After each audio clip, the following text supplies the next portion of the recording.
India ने पाकिस्तान को तोड़ के बांग्लादेश को बनाया था।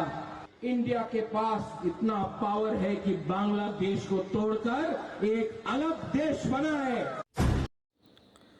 এই 10 সেকেন্ডের একটা ক্লিপেই বোঝা যাইতেছে বাংলাদেশ আর ইন্ডিয়ার সম্পর্ক কতটা অবনতি হয়েছে।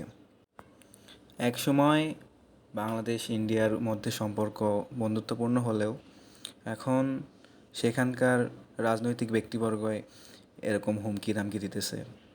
আসলে বাংলাদেশের পরিস্থিতি হিসেবে এটা হওয়ারই ছিল, কিছু করার নাই। এই নিউজটা আমি দেখছিলাম গতকাল এটিএন বাংলা নিউজে, সবাই চেনেন। সেখানে এই নিউজটা দেখার পর আসলে আসলে কিছু বলার নাই। আমাদের উপদেষ্টা মহোদয়ের এই সম্পর্কে তাদের তীব্র প্রতিবাদ জানানো উচিত, এই সম্পর্কে তাদের ব্যবস্থা নেওয়া উচিত, কারণ সবশেষে দেশ কিন্তু আমাদেরই।